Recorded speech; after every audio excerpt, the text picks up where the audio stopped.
right. Red Sox have made a move. All right, we're here. What was the trade?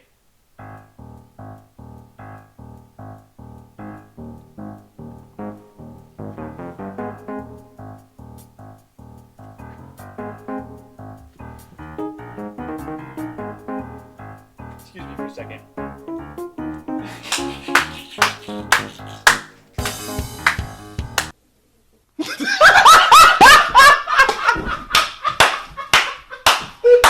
If you expect disappointment, then you can never really get disappointed.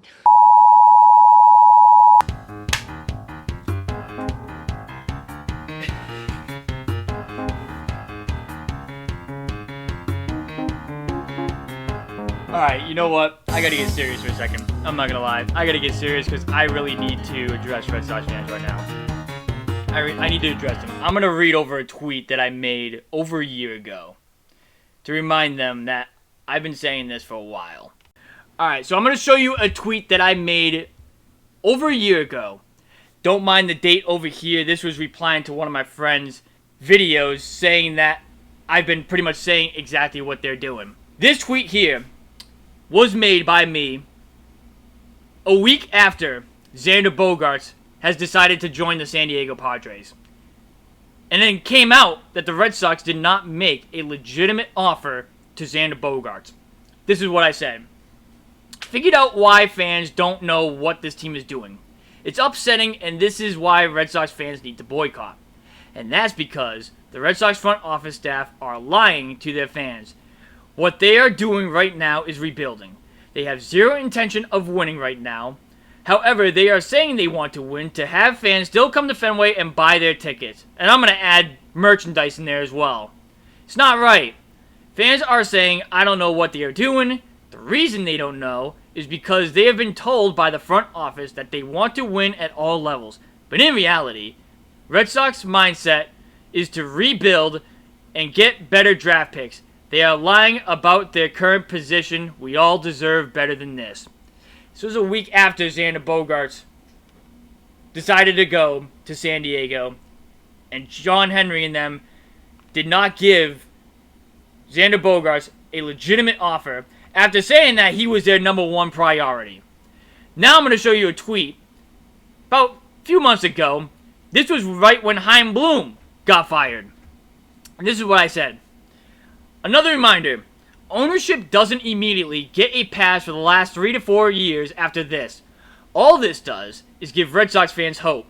John Henry and FSG has a lot of damage control this offseason. If he's not going to sell, which they won't, he has to own the fact that he made a mistake, apologize to the fans, and show to the fans that he still cares about this team. That means paying for top talent and getting this team back to championship contention. This is a step forward for the Red Sox and is a step forward towards getting behind this team again. Well, guess what? I always have a saying, actions speak louder than words. And that was the point across this tweet here. That was the point. My point towards this tweet was, this means nothing unless he shows us this offseason that he's truly trying to build a championship contending team. The actions are going to speak louder than words. Because even Sam Kennedy at the end of the season said this. Roll the clip. I want to make that clear. Like, this is there's a desire to compete. You've heard us say it, and sometimes those words ring hollow when you've had two very disappointing seasons. But there's just nothing like winning in Boston, and we need to get that back. We want to get back. I think AC said it the other day. Like, forget the championships of the past. We need to focus on what's in front of us, and we want to get that feeling. So we want that winning feeling, and our fans deserve that. So we're going to have to do what it takes to get there, and that's what we're committed to do. We want to get back to winning feeling, and we are committed to do whatever it takes to get that feeling again. That's not the exact quote, obviously, but that's pretty much what he said. And once again, back to my original tweet from a week after Xander Bogaerts went to San Diego, the front office staff is lying to their fan base. They are going to do the exact same thing as they did to the Florida Marlins. I seriously hope they up and leave, because Red Sox fans are tired of this. It is clear as day that this front office doesn't care about this team anymore, and they don't care what this team looks like on the field. And it's sad. It's honestly sad. Why am I saying that? Well, I'm saying it because of this trade. The Red Sox made another move. They made another move. Another big move, actually. Another one of our players that we loved rooting for, especially during the historic 2018 season, has been dealt. Chris Sale is going to the Atlanta Braves, and the Red Sox have acquired infield prospect Vaughn Grissom. Now, you guys know I've been saying Chris Sale is damaged goods. You guys know that I've been saying he's not going to be what he used to be. But I'm going to tell you why this is a bad move. I got people on Twitter telling me, wait, what are you talking about? They got rid of his contract. That's a good thing, right? To be honest with you, they really didn't get rid of his contract. You know why? Because they're paying him $17 million next season to pitch against them. He was projected to make $27 million next season. So the Red Sox are paying 3/4 of that, pretty much. What was the point of it? Now, I'm going to say this. If the Red Sox were able to get rid of his entire contract and save themselves nearly $30 million, you know what? I kind of understand it. You understand it because then that allows them to go out and get an ace who can stay on the field. You kind of understand it. But why are you getting rid of him if you're going to pay him $17 million to pitch against you? Why not just keep him on your team and see what he looks like in his final year of his contract? Why not do that? And then not only that, if you're going to eat money, you should get something good in return, right? No, they didn't get anybody good in return at all. Vaughn Grissom, an infielding prospect. Let me tell you his stats right now real quick. Vaughn Grissom has played only 2 seasons in the Major League so far. He hasn't been playing many games. Vaughn Grissom in 2023, last year, played 23 games. He had 3 doubles, 1 triple, 0 home runs, 9 runs batted in. He batted .280, an on-base percentage of .313, slugging percentage of .347, which gives him a .659 OPS. In 2022,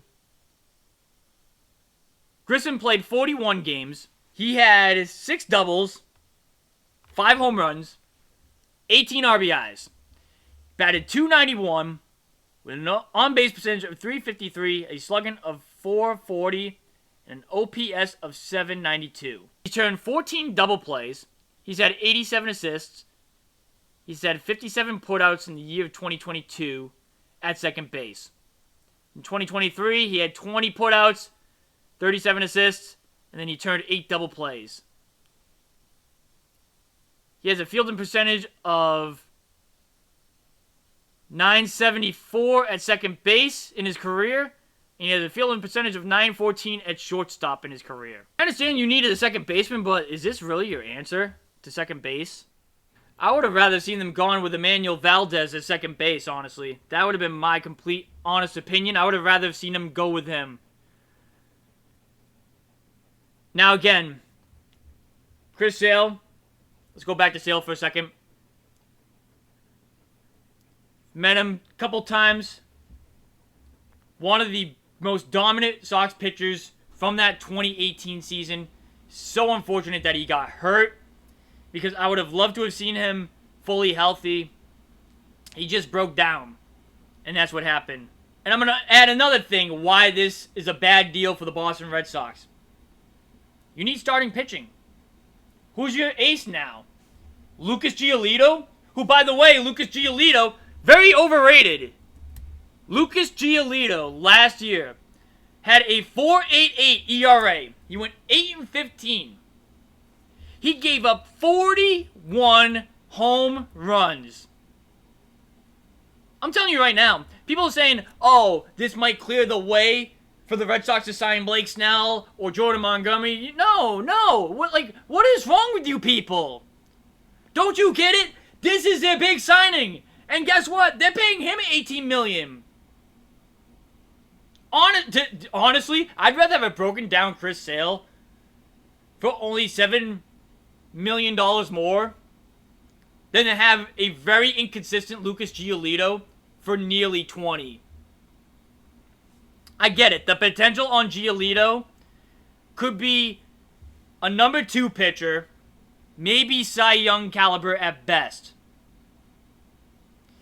Like here in Chicago for the White Sox, in his best season, he had a 3.41 ERA.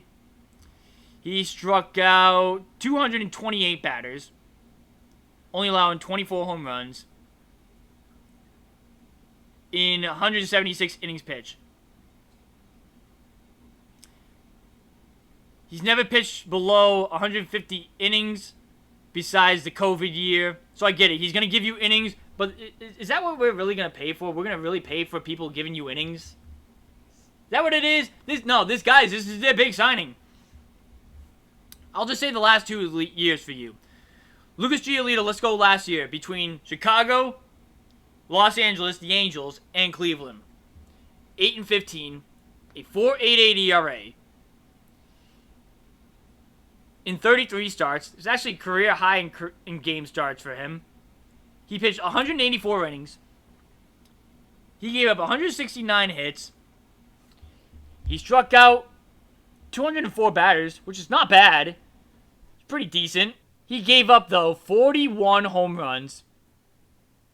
He walked 73, the second highest in his career. He had a FIP of 527, and what that means is fielding independent pitching, which means how close was his ERA to what it should have been. So, realistically, he did better than what his FIP says he should have. His walks and hits per inning was at a 1.3. But here's my thing, though. The places he's pitched at has been pitcher-friendly ballparks. In 2022 as well, let's go to 2022 now. He had a 4.9 ERA in 30 games pitched. 161 innings. He gave up 24 home runs. He gave up 61 walks. Struck out 177 batters. He had a FIP of 4.06. Differential there between the ERA is 0.84, which he should have did better than what his ERA said he was. So there's that, at least, I guess. Walks and hits per inning, a 1.43. If you round it up, it's a 1.44. To me, with Lucas Giolito, the last couple of years he's fallen off. I don't want to say this is a low-risk, high-reward signing for the Red Sox because this is not a low risk. We're talking almost $20 million for the season risk here. So it's not a low risk. It's a risk with a potential high upside. Why are we doing potential high upside moves? I don't know. To me at least, this kind of feels like not like a Corey Kluber signing, but something similar to it. And now guess what? He's your ace. Unless they're having Brian Bayo be the ace of this team. But this is their move. This was their big move of the offseason. What is this team doing? I couldn't tell you what this team is doing. But let me explain to you guys why trading Chris Sale was a bad move for the Red Sox.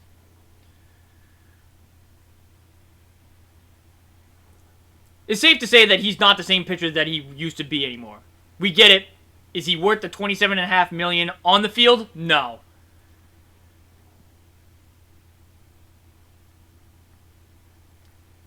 If the Red Sox were able to get rid of his entire contract, then you understand why they trade him. You understand it. But the fact that the Red Sox ate majority of his contract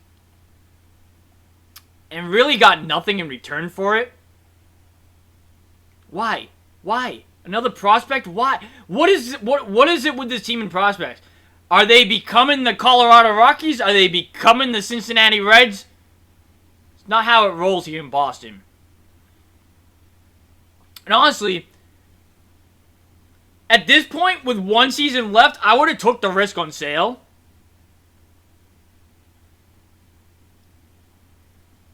But I don't know, man. I don't know what this team is doing. It's another fan favorite gone from this team.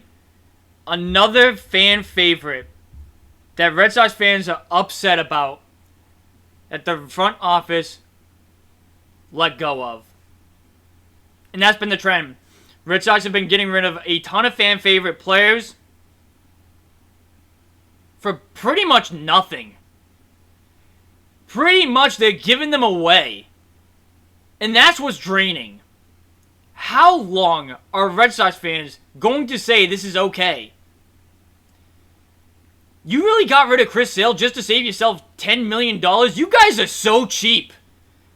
But then you raise your ticket prices on Red Sox fans to see who? Devers? If I had to guess, he'll be gone in the next 3 years. At this rate. A lot of fans on Twitter are like, huh, with the Sale move. I'm one of them. What a full throttle offseason for the Red Sox, huh? They said they were going to be doing whatever it takes to get that winning feeling back in Boston. They haven't done that at all. They've done the exact opposite. And guess what? Fans are still going to support this team and what they're doing. They're still going to be buying their tickets. They're still going to be buying their merchandise. Because they have a little bit of hope. But it's clear as day. Like now, at least, it is so clear that this team is rebuilding. It is so clear. And if you're buying the fact that the front office is telling you that they want to win right now, that they want to win in Boston, if you're buying that still, you're just blind. You're blind.